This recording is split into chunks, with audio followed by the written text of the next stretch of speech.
Բարև ձեզ հարգելի Facebook-յան ընկերներ եւ ոչ միայն ընկերներ, առջևում հանգստյան օրեր են, փորձեմ երկու բառով ներկայացնել հիմնական մտորումներս, ներքաղաքական եւ միգուցե նաեւ արտաքին քաղաքական հարցերի հետ կապված երկու հետաքրքիր բան ունեմ ասելու, առաջինը ինձ դուր եկավ Նիկոլ Փաշինյանի այն առաջարկը, որ եթե իշխանափոխություն եք պահանջում, ապա արտահերթ ընտրություններ պահանջեք, թող ժողովուրդը նորից ընտրություն անի եւ որոշի ում է ուզում իշխանությունում տեսնել։ Այսինքն, թեկուզ այսպիսի ճգնաժամային իրավիճակում թող դեմոկրատական սկզբունքներով տեղի ունենան իշխանության ընտրությունները, սա իհարկե ինձ դուր եկավ, որովհետև փաստացի, այո, ժողովրդի մի զգալի մաս, իրոք իր վշտի մեջ ամփոփված, եթե նույնիսկ անձնական կորուստ չունի այդ մարդը, որպես Հայաստանի Հանրապետության քաղաքացի ունի ավելի մեծ կորուստ, քան պարզապես միայն անձնական կորուստն է, որը միշտ էլ կյանքում լինում է, հիմա մենք ունենք համազգային մի կորուստ, որը իսկ շատերի մոտ համազգային կորուստ գումարած այդ անձնական կորուստը նաև, այսինքն այստեղ գրեթե չկա մեր մեջ անտարբեր մեկը, ով կորուստ չունենա, մեկը շատ ավելի շատ, մեկը փոքր-ինչ պակաս, բայց բոլորն ունեցել են այս պատերազմից կորուստներ եւ բոլորն էլ իրավունք ունեն որոշում կայացնելու, թե ով պետք է հետագայում կառավարի Հայաստանի Հանրապետությունը։ Եվ ինչքան էլ դա անհնար է, դժվար է եւ այլն, շատ ավելի դժվար է իշխանությունը հիմա հանձնել ցանկացած մեկին, հետո ակնկալել արդար ընտրություններ, որովհետեւ այս հարցը ինձ իրոք հետաքրքրում է։ Ենթադրենք ունեցանք իշխանափոխություն, եկավ ինձ համար ամենանախընտրելի տեխնացուն։ Հետագայում ոնց է լինելու արդար ընտրությունների հարցը, եթե մի տարուց հետո պետք է արդար ընտրություններ անցկացվեն։ Ես իսկ կասկածում եմ, որ մի տարի հետո արդար ընտրություններ հնարավոր կլինի անցկացնել։ Եվ ինչքան էլ ժողովուրդ ջան, մենք հիմա ունենք կորուստներ, այդ կորուստները այս պահին որևիցե մեկը չի խոստանում, ուրեմն չեղարկել եւ հետ բերել մեր կորցրածից ինչ-որ բան։ Ոչ ոք հիմա չի խոստանում հետ բերել օրինակ Հադրութը։ Ոչ ոք չի խոստանում հետ բերել Շուշին։ Ոչ ոք։ Եվ ինչքան էլ իմ զայրույթը մեծ լինի գործող իշխանությունների նկատմամբ, ես ամենայնիվ մնում է իմ մոտ հարց։ Իշխանությունը եթե փոխվում է, ով կա գալի ու ինչ է անում։ Ինչ է խոստանում անել։ Խոստանում է պատժել Նիկոլ Փաշինյանին, Նիկոլ Փաշինյանին կարող է մի վրիժառու պատժի վերջացնի։ Դրա համար իշխանության փոխելու հարց չկա ու դրան վաղեմության ժամկետ էլ չկա։ Այսինքն 100 տարի էլ անցնի, Նիկոլ Փաշինյանին պատժելը կարելի է իրականացնել։ Առավել ևս, որ ես կողմնակից եմ դատական կարգով պատասխանատվության ենթարկել ցանկացած մեկին։ Չեն 4 արդարը ուրեմն սա մեկ, երկրորդը, ես մի ստատուս էի դրել, որտեղ գրել էի, որ եթե երեխա ծեծված կամ չգիտեմ հարազատը ծեծված տուն է գալիս եւ կորցրել է, նրան փողոցում բռնել ծեծել են եւ կորցրել են, խլել են նրա ձեռքից հայրենիքի կեսը, դու ոչ թե շարունակում ես ծեծել կամ բան անել, մեղադրել, որ ասել դու ինչու ես թույլ տվեք քեզ ծաղրում են, քեզ են անում, քեզ են անում, այլ դու քո հարազատին հարցնում ես, ով է արել, ովքեր են քեզ ծեծել։ Քեզ նախ պետք է իմանալ, թե ովքեր են ուրեմն ովքեր են մեղավորները, ոչ թե ներքին տանը ովքեր են մեղավորները, այլ ովքեր են արտաքին մեղավորները։ Ենթադրենք մեր հարազատը ապիկար է, անշնորհք է եւ այլն, ինչ ուզում է լինի։ Մեր բոլորի հանդեպ է ոտնձգություն լինում, երբ որ դրսից ոտնձգություն է արվում մեր հարազատի նկատմամբ, եւ մենք մեր հարազատին ենթադրենք, գնդակահարեցինք, ինչ, մեր խնդրը լուծվում է, ենթադրենք մեր հարազատը կամ մեր հարազատը չի արյունակիցը, հիմա Նիկոլ Փաշինյանը հարազատ չի, արյունակիցը։ Նիկոլ Փաշինյանին վերցեցին գնդակահարեցին, մենք ինչ, մեր կորսված հայրենիքը հետ ենք բերելու, կորսված կյանքերը հետ ենք բերելու, Միթե մեզ հետաքրքիր չի ով է մեզնից խլե, ինչու է խլե ու մենք ոնց ենք հետ բերելու դա։ Սա որպես խնդիր ինչ որ մեկը հիմա ձևակերպում է, Զանգեզուրում սահմանների ճշգրտման հարցն է քննարկվում 50 հեկտար էսկոմենկոմ։ Ինչ 50 հեկտար։ 50 հեկտար էսկոմենկոնի համար ենք մենք հիմա իշխանություն որոշում փոխել, որ 50 հեկտար էնկոմ լինի, էսկոմ չլինի։ Սա խո կոլխոզի տերիտորիայի մասին չի խոսքը, սա պետության տերիտորիայի մասին է խոսքը, հայրենիքի մասին է խոսքը։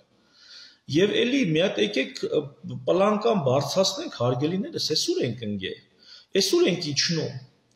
Այս ինչին ենք ուզում ընդունելի դարձնել մեր համար։ Թող գան ու ասեն Հադրութը ով է, Շուշին ով է հետ բերելու։ Այ այդ ծրագրով մարդ կա հիմա իշխանություն ցանկացող։ Ես մեծ հաճույքով համաձայն եմ, որ ինքը գա իշխանության, բայց այսօր ոչ ոք չի գալի այդ հարցով, ով է Շուշին հետ բերելու, ով է Հադրութը հետ բերելու, Մարտունու կորցված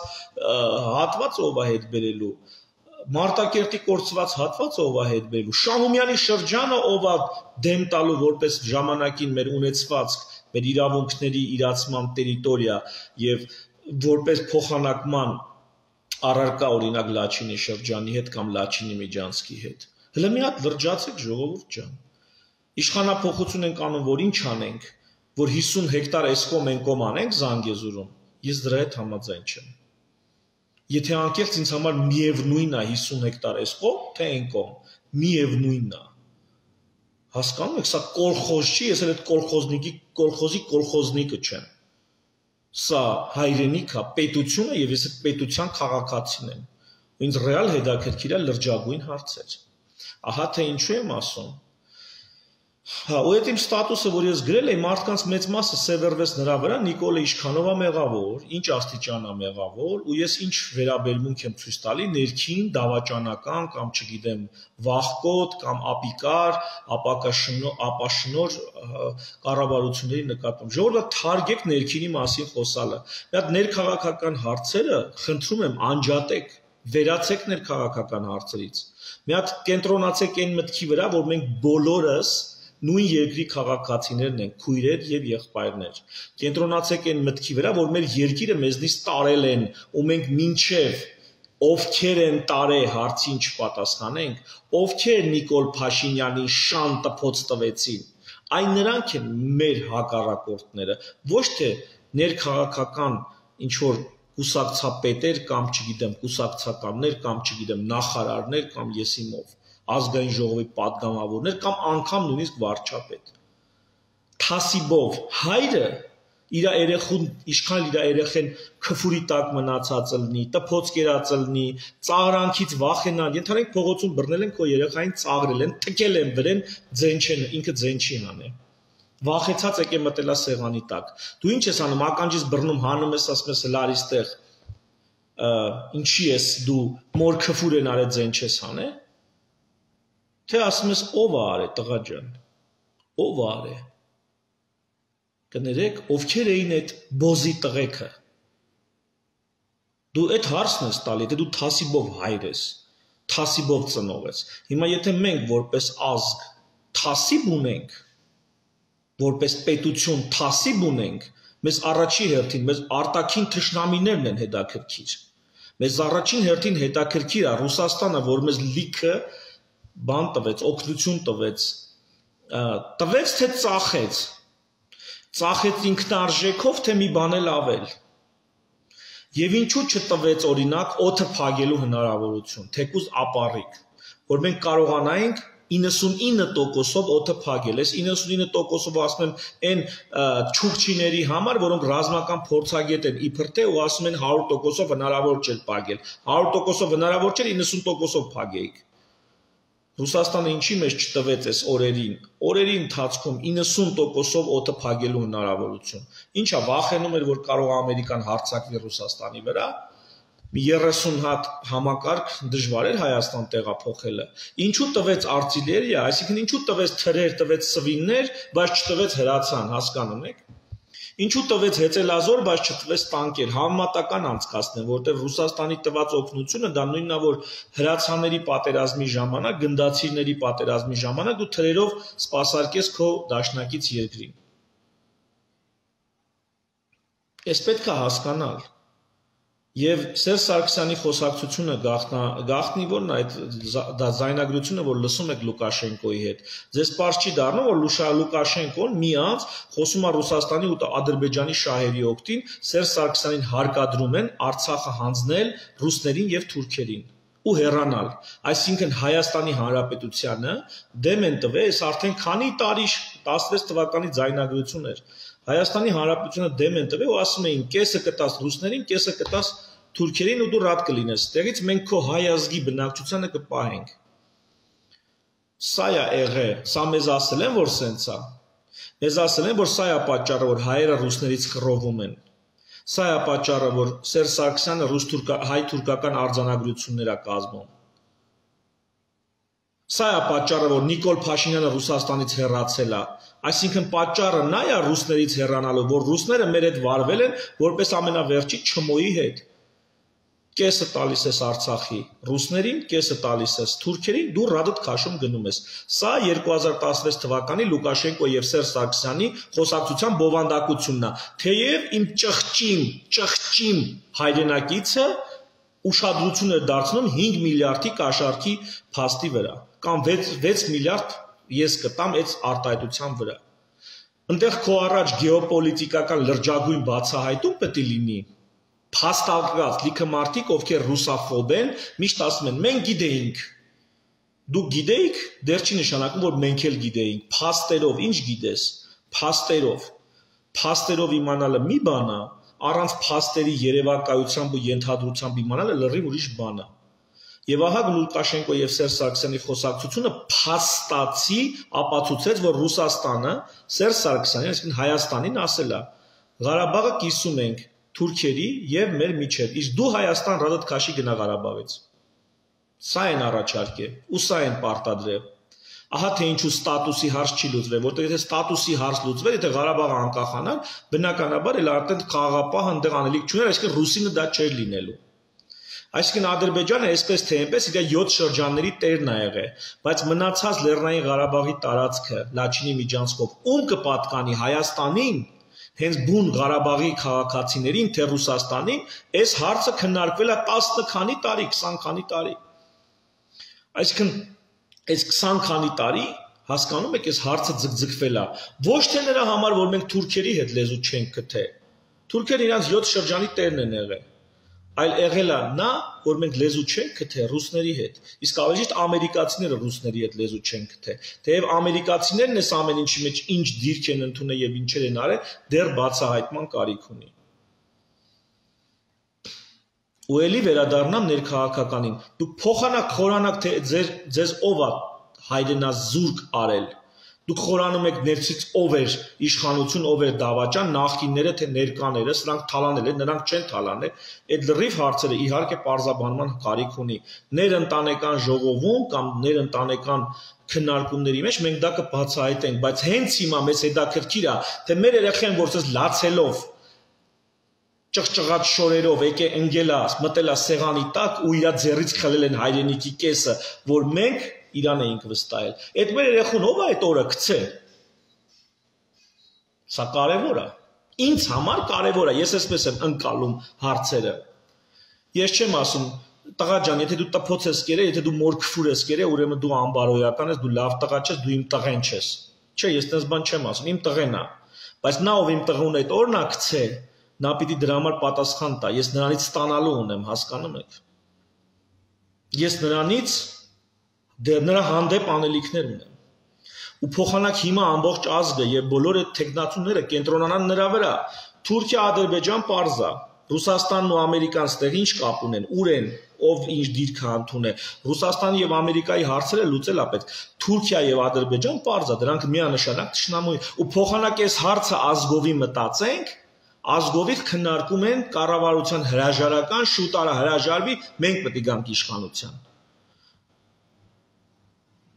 Ու այո, ինձ ավելի ընդունելի է նոր ընտրություններ։ Ու թող ժողովուրդը նորից ընտրի,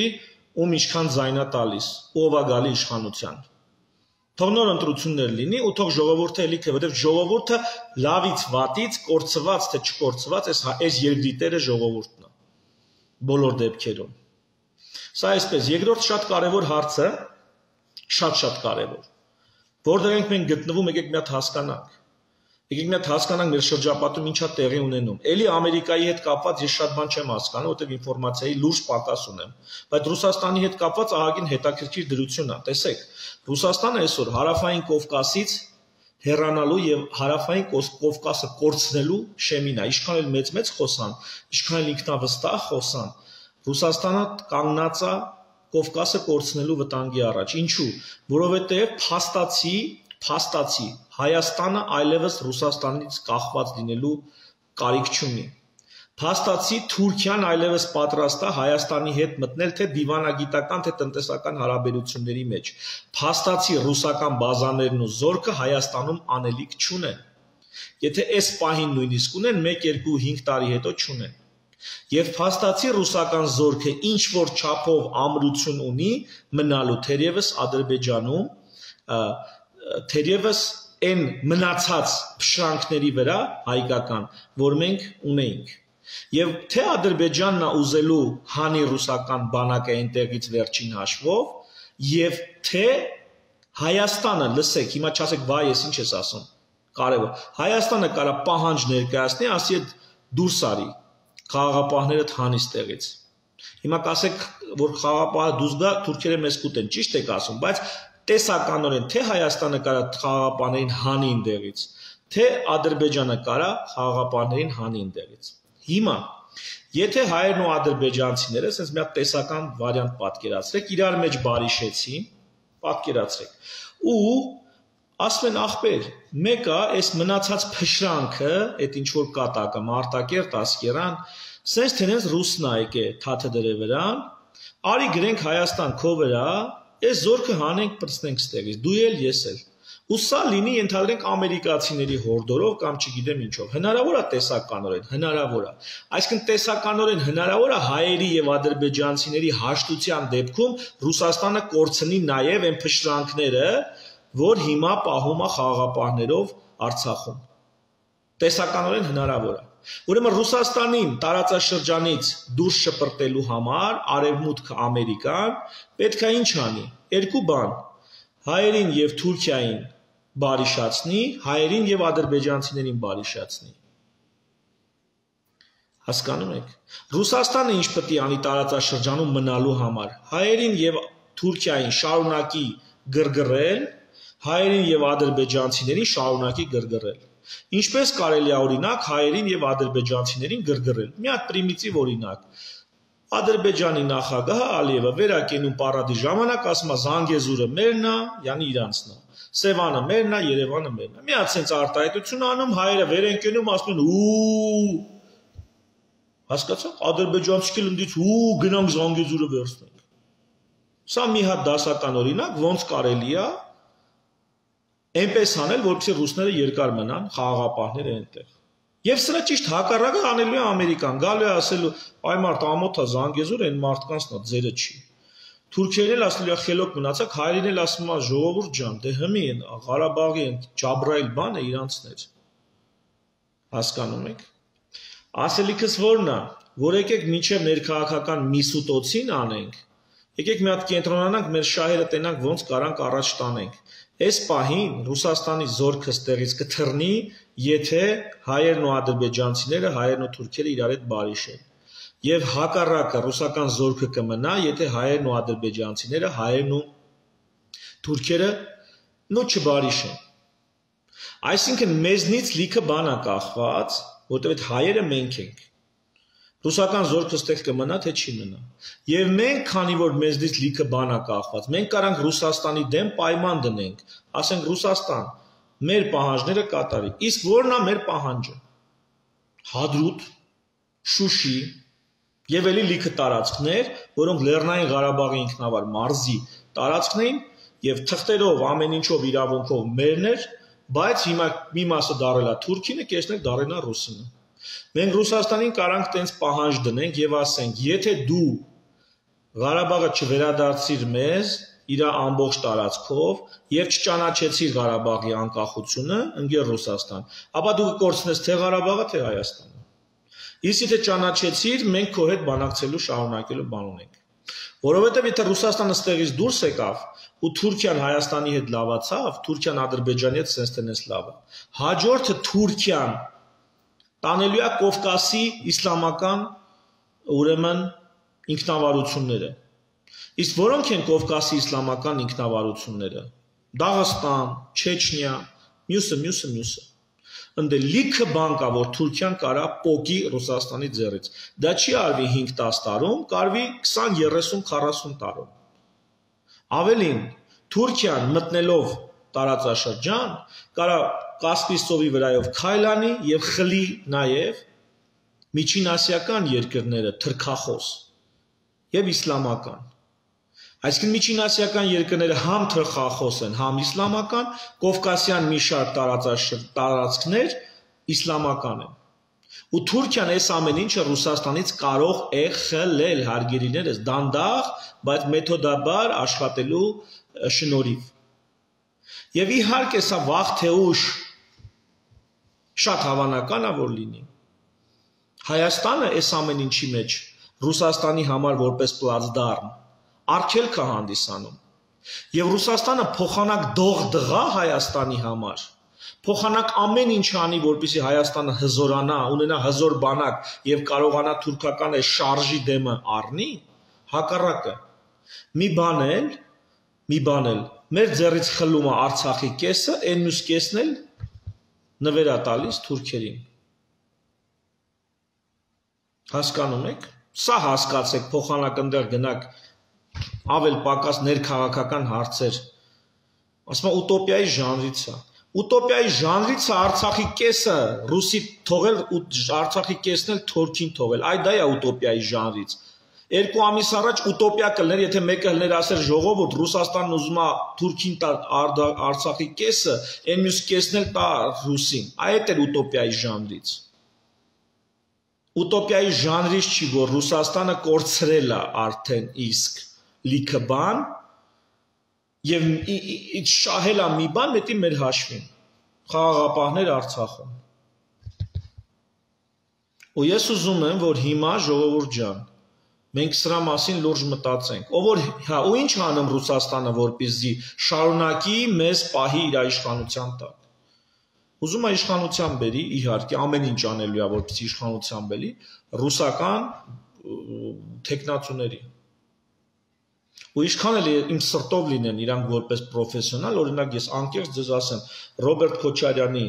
պրոֆեսիոնալիզմը, հա ես վստահ եմ, որ նա շատ ուժեղ կկազմակերպի կառավարի երկիրը։ Ես վստահ եմ Ռոբերտ Քոչարյանին օրինակ ունակությունների վրա։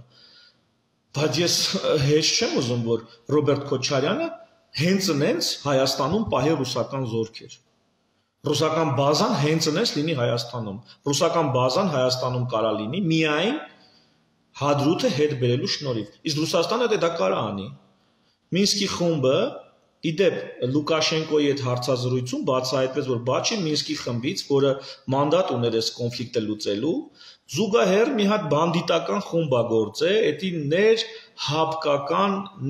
այսպես ասած, տարածաշրջանային Բելարուսը, Ռուսաստանը, Ադրբեջանը, Հայաստանը առանձին բանակցություններ են վարել այս հարցը լուծելու հետ կապված։ Այսինքն մեզ ներկայացնում են իբր թե Մինսկի խումբն է հարցի կարգավորողը, բայց այն ձայնագրությունից պարզ դարձավ, որ Մինսկի Լուկաշենկոն Մինսկի խմբի հետ ինչ կապ ունի, բացի այն, որ Մինսկ անունը կրում է այդ խումբը։ Լուկաշենկոն ում շունն էր Սարգսյանի հետ բանակցություն վարի։ Ո՞վ է Լուկաշենկոն։ Բայց Լուկաշենկոն եկեք բանակցություններ վարում։ Համանախագահ, Ամերիկայի, Ֆրանսիայի կամ Ռուսաստանի ոչ, բայց Լուկաշենկոն եկեք բանակցություններ վարում։ Դուք եթե լսել եք Սերժ Սարգսյանի հետ այդ ձայնագրությունը։ Այսինքն մի հատ բանդիտական գրուպ է, ռազմորկա էին անում, կոնկրետ բազար անելով հարց էին լուծում, որոնք չունեին մանդատ նման հարց լուծելու։ Սա էլ մի հատ ուրիշ ապելինություն է, որը իհարկե ուժն է ծնում իրավունք, մենք ուժ չունենք սա հակառակ հետ շրջելու համար, բայց հենց այդ ռազմորկով է այս հարցը լուծվել։ Հենց այդպեսի բանդիտական իտոգի են եկել տղեկը ու սենց են վարվել։ Ըստ երևույթին Նիկոլ Փաշինյանը չի մտել այդ բանդիտական ռազմորկի մեջ, այսինքն գնացել է Մինսկի խմբով է փորձել հարցը լուծի, գլխին էս ինչն են բերել։ Բայց հիմա ասելիքս ո՞րն է։ Ռուսաստանը գտնվում է Մինսկի խմբին համանախագահը։ Կարա նստեն, Ադրբեջանն էլ կանչեն, ասեն Ալիստե ապեր ջան, էսի Լավրովի պլանը, էսի մադրիդյան սկզբունքները, ու սրանով պետք է հարցը լուծվեր։ Շուշին հայկական է, թեև քո բնակչությունը կարա մնա անդե։ Հադրութը, Մարտունին, մյուսը ազատում է, զորքերդ հետ ես քաշում, ընկեր ջան։ Զորքերդ հետ ես քաշում եւ վերջ։ Ու նշանակվում է հանրակրվեի օր, որտեղ Արցախի բնակչությունը պետք է հանրակրվե անի։ Վերջ։ Սա Ռուսաստանը կարա անի, սա ոչ ոք դեռ չի չեղարկել։ Ոչ ոք չի չեղարկել։ Ու Ռուսաստանը թող այսքան բան անի, բազաներ մնա Գյումրիում, Էրեբունու օդանավակայանն լինի ռուսական, FSB-ի զորքն էլ նստի սահմանով մեկ, տամոժնյաներն էլ վերահսկի Ռուսաստանը։ Բայց եթե Ռուսաստանը այսքան բանը չի անում, ժողովուրդ ջան, մենք ձրի հենց այնց չպիտի թողենք Ռուսաստանը մնա ստեղ։ Չպիտի մնա եւ վերջ։ Ինչի համար, որտեղ ձրի չի կարելի, բայց որպեսի Ռուսաստանը ձրի մնա, որպեսի Հադրութը տենցել մնա թուրքերին, Իբիջայլոս ջոգել եք, չէ, արդեն որ մի ռայոնի գինը $1 միլիարդ էր, չնայած դի թողենք։ Հադրութը մնա ռուսներին, Շուշին մնա թուրքերին, Շուշին մնա թուրքերին, եւ այնտեղ լիքը բան էլի մնա թուրքերին, իսկ Ղարաբաղն էլ մնա ռուսներին, ոնց որ Ղրիմը, Աբխազիան, մյուսը Եթե այդպես է, ուրեմն Ռուսաստանը ոնց որ Վրաստանից դուրս եկավ, ոնց որ Ուկրաինայից դուրս եկավ, այնց էլ ստեղից պիտի դուրս գա։ Պիտի դուրս գա, ինքը պիտի դա կորցնի։ Ինքը պիտի իմանա, որ Թուրքը եւ ՆԱՏՕ-ն մոտեցել է կոնկրետ արդեն իր սահմաններին, այսինքն Դաղստանին, Չեչնիային եւ այլն։ Այո, պիտի մոտենա Դաղստանին Թուրքիան։ Ու մենք հայերս պիտի տեսնենք ոնց է Ռուսաստանը կորցնում Դաղստան։ Ոնց որ իրանք նստած նայում էին, մենք ոնց ենք Արցախ կորցնում։ Այս սա է թասիբով տղեն, որ իր երեխու ականջը քաշելու փոխարեն, որ ինչի ես մոր քֆուրի տակ մնացել, գնում է այդ իր երեխուն այդ օրը գցողին, ասում է Արիստե արա։ Արիստե տես հիմա ես քո հարցերը ոնց կլուծեմ։ Իսկ եթե քեզ թվում է դու ուժեղ տղա ես, քեզանից ուժեղ տղեկ աշխարհում լիքը կան։ Հասկացաք ինչա պետք։ Ուրեմն մենք պետք է Ռուսաստանին, մենք պիտի ունենանք մի իշխանություն, ենթադրենք Վազգեն Մանուկյանը, ով պիտի կանգնի ռուս, ոչ թե ասի, մենք պիտի մտնենք բոլոր այն դաշինքների մեջ, որոնք հակաթուրքական են, հարկաթուրքական դաշինք գոյություն չունի, ընկեր ջան, ֆիկտիվնի բաներ են, սաղ ու անիրատեսական, այլ հակառակը մենք պետք է գնանք Ռուսաստանին ասենք լսի։ Եթե չես ուզում, որ մենք ընդ պոպկորնը վերցնենք, ադի-բուդին վերցնենք ու նայենք, թե ոնց ես դու Դաղստան կորցնում, ուրեմն բարի եղի հետ բերես մեր ունեցվածքը։ Այն ինչ որ թղթերով, թամասիկով, պատմականով, իրավականով, ամեն ինչով մեզ էր պատկանում։ Հետ բեր, հետ չբերեցիր, կորցնելու ես Դաղստանն ու Չեչնիան։ Որպեսզի սա չլինի, հիմա Ռուսաստանը պիտի ամեն ինչ անի, որ իր տեխնացուն գա դառնա նախագահ ու մեզ էլ անընդհատ պատմեն, թե ինչքան մենք կոչնչանանք առանց Ռուսաստանի։ Չենք ոչնչանա։ Չենք ոչնչանա, մենք սրանից բեթար օրեր ենք ապրել։ Եթե մենք այդ առանց Ռուսաստանի ոչնչացող լինեինք, Վազգեն Սարգսյանի գլուխը չէին ուտի։ Վազգեն Սարգսյանը վերևներում չգիտեր մենք առանց ում կոչնչանանք եւ առանց ում չենք ոչնչանա։ Գիտեր, Կարեն Դեմիրճյանը չգիտեր, գիտեր։ Բա ինչ էին այդ մարդիկ պլանավորում անել հանուն Հայաստանի, որ թույլ չտրվեց ու գլուխները կերան։ Ուրեմն լսեք, էլի նույն պատմությունն է։ Չարի վերջի հրեն, կացինը սրած դրած գնաց բերեմ ծառատ կդրեմ։ Ձաքերի տուր։ Ու մենք էլ մեր ձաքերին տալիս ենք, որը զոհ է դառնում պատերազմում, որը գաղթական է դառնում արտագաղթում գնում է, որն էլ այստեղ մնում է անսերունդ, ոչ ընտանիք է կազմում, ոչ բան անում, այդպես անսերունդ մնում է։ Ու տենց տարեց տարի վարի ենք տալի մեր հրաշք ապագան ու երկիրը։ Ու բազար ենք անում 50 հեկտար էսկոմ, էնկոմ, էսիշ գյուղի տարածքից։ Կրկնում եմ, ինձ համար մեկ է 50 հեկտար էսկոմ, թե էնկոմ։ Ինձ համար մեկ է։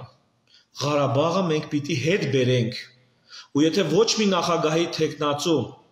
չի գալի ու չի ասում, թե այդ որ ծրագրով պիտի Ղարաբաղը հետ բերենք, ես որպես շարքային քաղաքացի, որը ոչ մի քաղաքական ամբիցիա չունեմ, ոչ մի վարչական պաշտոնի չեմ հավակնում, ես ասում եմ պարզապես, պետք է մեր կողմից, ժողովրդից կողմից, չորով կուտը չուտենք, այդ խորաման կաղվեսի հենա գրամ բերեմ ծառը կդրեմ, այդ կուտը չուտենք ու ասենք աղբեր գնա բեր։ Գնա բեր կդրի տենա ոնց ես կդրում։ Գնա բեր կդրի։ Հերիք եղավ շանտաժով մեզի պահեք սենց կրավորական վիճակում։ Իսկ Ռուսաստան դու էլ կգնաս այն ինչ շուրիկի պես, որ ասում ես եմ նրան գողացել, ես էլ նրան հետ կբերեմ։ Ռուսաստանն էլ պիտի շուրիկի պես գնա ու հետ բերի Հադրութը, Շուշին եւ այն մնացածը, որ մենք կորցրեցինք։ Ես չեմ ասում 7 շրջանները, 7 շրջանների պահանջ չենք ներկայացնում, բայց այն ինչ որ Մադրիդյան սկզբունքներով մերն էր, Ռուսաստանը որպես համանախագահ թող Ամերիկայի, Ֆրանսիայի հետ նստի, մտածի ոնց է հետ բերում, ոնց ուզում են թող հետ բերեն, մեզ հետաքրքիր չի։ Հակառակ դեպքում Ռուսաստանը կորցնելու է Դաղստան, ու մենք դրա ականատեսն ենք լինելու։ Եղավ, դրա համար առաջին, այդքան մի ոգևորվեք մի անգամից, երբ որ ներքին ուրեմն ստահակներին պատասխանատվության ենթարկելու եւ իշխանափոխության մասին խոսք է գնում։ Հələ մի հատ նայեք, էսի ինչի՞ց է, արդյունքը ո՞րն է։ Շոշափելի մենք ինչ ենք, բացի բարոյական այդ բավարարվելուց, որ Նիկոլի հերն անիծեցին, մենք շոշափելի ինչ օգուտ ենք ստանում։ Շուշին հետ են բերում։ Ով չի խոստանում Շուշին հետ բերել ու հստակ մեխանիզմ չի առաջարկում, ինքը ինձ որպես ղեկավար հետաքրքիր չի։ Ով չի խոստանում Հադրութը հետ բերել, ինձ որպես նախագահ հետաքրքիր չի։ Ով խոստանում է, որ ընդամենը Շուշի ու Զանգեզուրում 50 հեկտար էսիչ գյուղի արոտավայրերից ավելի մեծ կմնա, ինձ դա հետաքրքիր չէ։ 50 հեկտար արոտավայրի համար գյուղապետ են ընտրում, նախագահ չեն ընտրում կամ վարչապետ։ Ու կրկնում եմ, մենք Ռուսաստանին տուպիկ ունենք տալու, Ռուսաստանն է այս հարցը լուծելու, այսինքն ոնց ենք անում, որ հարցը լուծվի։ Ռուսաստանը կարա հարցը լուծի։ Ոնց ենք Ռուսաստանին ստիպում, որ հարցը լուծի։ Կինն ու ամուսինը ֆիզիկապես իրարից տարբեր ուժ ունեն, չէ՞, ամուսինը միշտ կարա ֆիզիկապես ամուսնուն ենթադրենք կնոջը ընկճի, ճնշի, բռնանա, ճիշտ է։ Բայց կինն էլ կարա չորով դնի, ասի չեմ տալի։ Չորով դնի, ասի ճաշ չեմ եփում։ Ամուսին ինչքան է, տփին եսի ճաշ չեմ եփում ու չեմ տալի։ Ինչ պետք է անի այդ ամուսինը։ Հասկացաք։ Հիմա Հայաստանը ինչքան է թույլ է, կարա Ռուսաստանին դեմ տա, ոչ թե ճնշի ուժով, ֆիզիկապես, զենքով, այլ ձև ճնշի։ Ու այդ այլ ճնշումը հետևյալն է։ Առաջին քեզ չեմ տա, երկրորդ կետամ հարևան Վալոդին կտամ։ Ու հարևան Վալոդը ինձ լավ կվերաբերվի, ծաղիկներ կնվիրի եւ այլ, ապա հարզան։ Ապա հարզան։ Ու Հայաստանը պիտի ներկայացնի Ռուսաստանին այդ ապահարզանը, ընկեր կամ գնում հետ ես բերում մեր կորցրածը, կամ ապահարզան։ Եթե մենք վախենում ենք Ադրբեջանից եւ ենթադրենք Թուրքիայից, ապա խնդրեմ Ամերիկան, Ֆրանսիան, մյուսը այնպես ոչինչ զորք ու զենք ունեն եւ ոչինչ կարան Հայաստանի սահմանները ապահովեն։ Մի հատ էլ ստե ունենան իրանց բազան, ինչի՞ չէ որ։ Այնպես որ Ռուսաստանին մենք պետքա ճնշենք։ Կամ Ռուսաստանը կորցնելու է Դաղստանը։ Օրերից մի օր էլ այն փշրանքները, որ մնդրել էր Արցախի, այնտեղ Ղարաբաղցին չի գնալու ապրի։ Այնտեղ ապրելու է այնքան մարդ, այն ինչ մնացել է, այնքան որ այդ զորքերին սպասարկի։ Ռուսին էլ հետաքրքիր չի դե հայ կապրի, թե ինքը մի օր, չգիտեմ, Ուրմուդիայից մարդիկ կբերի, կլցի կասի։ Ապրեք։ Ռուսաստանին հետաքրքիր չի։ Ղարաբաղը որպես տուրիստական տարածք, որպես չգիտեմ գիտատեխնիկական պերսպեկտիվա զարգացման, որպես չգիտեմ ինչ կորավ։ Այնտեղ աճ ու ձախի վրա բետերներ են լինելու, զինվորական համազգեստներ են ու պոստեր են լինելու։ Ով կգնա դե տուրիզմ կանի։